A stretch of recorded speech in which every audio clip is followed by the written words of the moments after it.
예레미야 48장 1절에서 25절 말씀입니다. 모압에 관한 것이라. 만군의 여호와 이스라엘의 하나님께서 이와 같이 말씀하시되, 오라 느보여 그가 유린당하였도다.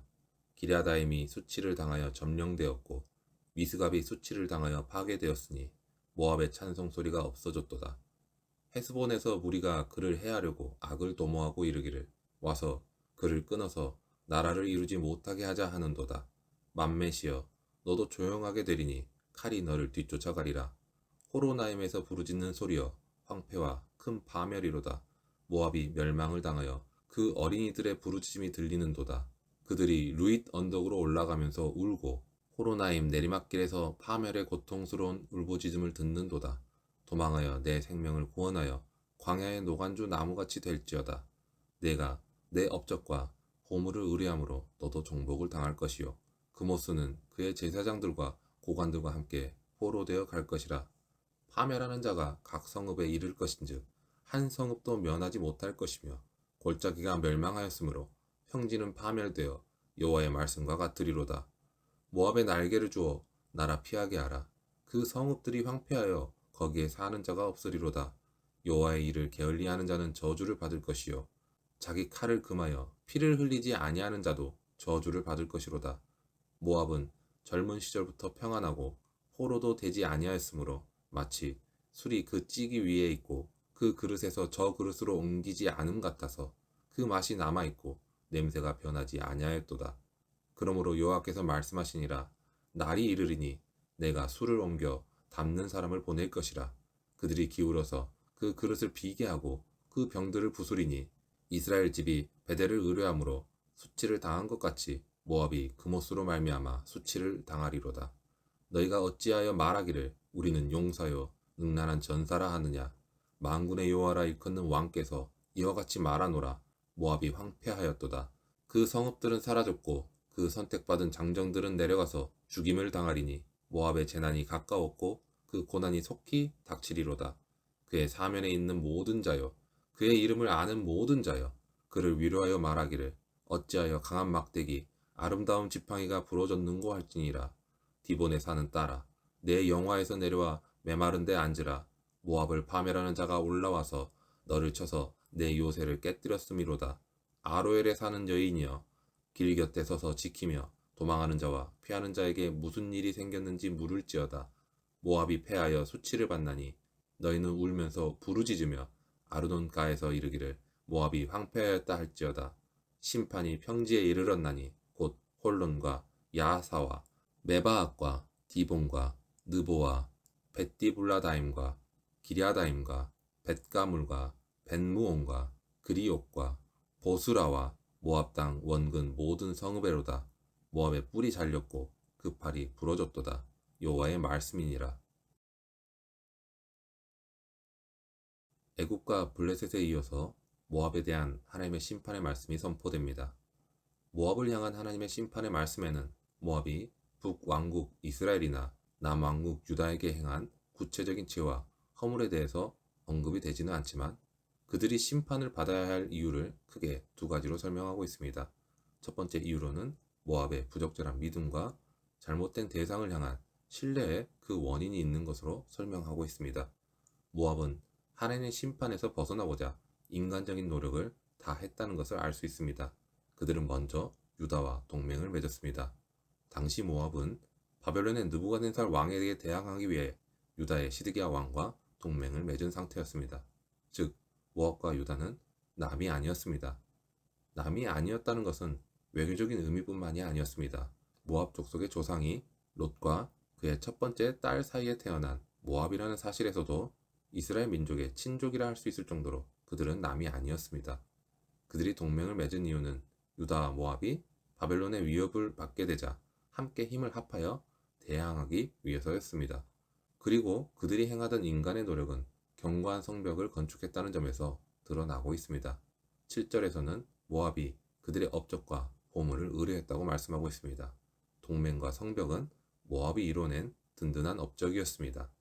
그들은 그런 외교적인 방법과 침략을 막는 성벽을 업적으로 여겨서 그것으로 바벨론의 침공을 막으려고 했던 것입니다. 스스로 생각할 때 매우 든든하게 여겨지는 업적이었을 것입니다. 그들은 당연하게도 바벨론의 침공을 막을 수 있을 것이라고 확신했습니다. 그러나 BC 582년에 모압은 결국 멸망하게 됩니다. 1절에서 10절에 예언된 하나님의 말씀 그대로 모압은 멸망했습니다. 주민들은 죽임을 당했고 어린이들은 부르짖었습니다. 그 처참한 곳에서 도망쳐서 간신히 생명을 구한 사람들은 광야의 나무처럼 비참한 인어생을 살게 되었습니다. 그들이 자랑하고 든든하게 여겼던 성읍은 물론이고 평지와 골짜기도 폐허가 되었습니다. 자신이 신뢰했고 의지했던 어느 한 곳도 하나님의 말씀에서 벗어날 수 없었습니다. 하나님의 말씀은 인간이 수고해서 쌓아올린 업적과 인간이 신뢰하는 것으로 막을 수 있는 것이 아닙니다. 안전한 곳을 찾아서 피한다고 피할 수 있는 것이 아닙니다. 하나님의 말씀이 임하면 그 속에서 하나님의 긍휼과 은혜를 구해야 합니다. 스스로 높이 여겨서 자신이 옳다고 여기는 마음과 태도는 어떤 특별한 사람에게만 있는 죄가 아닙니다. 평범한 일상을 살아가는 우리 모두가 빠지기 쉬운 죄 중에 하나입니다. 스스로가 하나님이 아닌 어떤 것을 의지하는 것을 대부분의 사람들은 인식하지 못하고 살아갑니다. 그것을 우리는 잠시 숨을 돌리는 상황, 나를 압박하는 스트레스를 푸는 상황이라 자기 합리화를 하는 것으로 하나님이 아닌 다른 것으로 자신에게 위로를 주며 육신과 마음에 오는 압박을 풀어보려 합니다. 그것을 성경에서는 육신의 정욕과 안목의 정욕, 이생의 자랑이라는 예수님께서 받으신 유혹으로 우리에게 확실한 예를 보여주셨습니다. 자신이 하나님이 아닌 다른 어떤 것으로 인해 몸과 마음을 의지하고 있는지를 찾아보시기 바랍니다. 그것을 아무리 찾아도 알지 못하겠다면 하나님께 기도하며 주변을 통해서 알려달라고 해보시기 바랍니다. 그 과정이 아픔으로 오며 40일을 금식하는 것처럼 너무나 힘들게 느껴지겠지만 성령 하나님의 인도하심을 받는 하나님의 자녀에게는 그 과정이 가장 복된 길이라는 것을 믿게 되며 그 인도하심의 소망을 보게 될 것입니다. 모압은 자신들이 의지하는 것들이 너무나 견고한 성이 되어서 그 어떤 것도 그것을 무너뜨릴 수 없다고 생각했습니다. 견고한 성벽이 있었고 먹을 양식도 풍부했습니다. 그리고 다른 나라의 점령을 당해서 포로로 끌려간 역사도 없었습니다. 그래서 11절에서는 모압이 젊은 시절부터 평안함에 찌들어 있었기 때문에 마치 찌기 위에 있는 술 같다고 비유를 합니다. 술을 담그면 찌기가 가라앉습니다. 병을 흔들거나 다른 술병으로 옮기지 않는 한 술은 계속해서 숙성이 됩니다. 모압이 마치 그런 상태에 있었다는 것입니다. 그들은 침공을 당해 본 적도 포로로 끌려가 본 적도 없었습니다. 우리는 안정감이 지속되면 기쁘고 행복하며 그 안정감으로 인해서 평안이 지속될 것이라고 생각합니다. 하지만 인간은 그렇게 선하지 않습니다. 오히려 그 안정감으로 인해서 우상을 숭배하게 됩니다. 마치 북이스라엘이 베델의 금송아지를 의뢰하여 망한 것처럼 모압도 우상 숭배로 인해 망하게 되는 것입니다. 모압은 그모스를 섬겼습니다. 그모스는 몰렉과 같은 것입니다. 몰렉과 그모스는 속칭 전쟁의 신으로 여겨졌는데 그들을 섬기는 방법은 인신공양을 하면 전쟁에서 승리한다는 신앙을 가지는 것이었습니다. 스스로의 안정감과 만족감의 결말은 우상 숭배로 이어집니다. 그리고 인간이 멸망하는 이유는 경제적인 어려움이나 자연재해가 임하거나 힘과 능력이 없어서가 아니라 하나님을 믿지 않고 스스로 의지하는 것을 의지했기 때문입니다. 그들이 그렇게 신앙했던 전쟁의 신이 있는데도 그들은 오히려 전쟁으로 인해 망하게 됩니다. 온실 속의 화초처럼 모든 것이 변하고 갖춰진 사람을 보면 우리가 부러울 때가 있습니다.